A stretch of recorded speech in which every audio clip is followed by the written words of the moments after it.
Tisztelt Közgyűlés! Feloldva minden vitát és különbséget most erre a felszólalásra kérem, hogy figyeljenek jól a következő sorokra. Nyilvánvaló, hogy a választások közelettével a politikai színvonal ismét rohamosan roncsolódni fog. Évek óta egyik fél sem képes felelősségteljesen bánni a szavaival, a tetteivel, és tetszik vagy sem, ebben már mindannyian sorosak vagyunk valamilyen szinten. A magyar politikai közbeszéd már nem arról szól, hogy vitatkozunk vagy kifejtjük érveinket, hanem arról, hogy gyűlöletet osztunk, az ellenfelet nem kihívónak, hanem ellenségként tekintjük, és nem vitapartnernek, hanem támadási célpontnak. Az ad hominem alapállás, az azonnali lejáratás reflex, az árhír súlykolása elsődleges taktika lett. Ez a betegség ma erősebb, fertőzőbb, és úgy tűnik, hogy megállíthatatlan. A propaganda mechanizmusai pedig mind hozzáadnak valamit. A közbeszéd minősége már nem csak arról rálókodik, hogy ki beszél, hanem azt is, hogy kik hallgatnak és kik nem mernek szólni. Amikor az egyéni presztízs, az egzisztencia, a hatalom védelme elsődleges, akkor az igazságcsírák elfojtódnak. Megosztottak minket, és mi tovább mélyítjük az árkokat, az értelmes közép visszaszorul, a radikális populizmus erősödik, és a düh így beszivárog. Engem rendkívül megrendített Charlie Kirk halála, és bár a hírneves véleményformáló világával ritkán találtam közös pontot, innen messziről is tisztelem azért, és bárki mást, amiben ő hitt, mert kiállt ezrek elé. De tragikus sorsa nem valaminek a vége, hanem pont a kezdete lett az eszkalációnak. Egy erős figyelmeztetésnek kellett volna lennie a magyar belpolitikai szcénának is, de néhány leforgás alatt vált egy gyilkos eszközzé.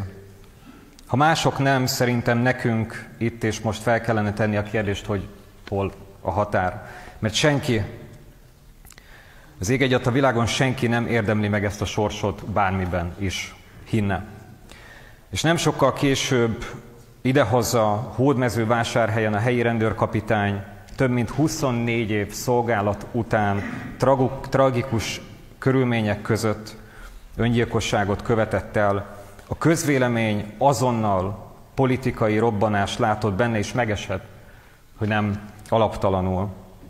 Ez nekünk jelzés, hogy a politika olyan tereppé vált, ahol az emberi ostobaság, a gyalázkodás, a lejáratás, a közélet természetes mi volt lett. Ezek a tragédiák sajnos nem magányos esetek, hanem már tünetek. A félelem, a fizetett rohadsereg, az anonim lejáratás, digitális kínzás vált a normálissá, és ne essünk tévedésbe, képviselőtársaim, a kampány sem arról fog szólni, hogy ki mit tesz, hanem arról, hogy ki kit gyaláz, ellenségeket fogunk rajzolni csak azért, hogy ki ne derüljön, hogy több a közös bennünk, mint azt hinnénk, meg amit a napi hatalmi játszmák sugallnak, mert lehullana a lepel arról, hogy a szakadék mélyítése csak arra szolgál, hogy a közös vagyonunkat szétosztották egymás közt, és a hatalmat átmentik bármi áron. Én bízom benne, hogy itt Egerben nem leszünk a közbeszéd kegyetlenségének a részesei.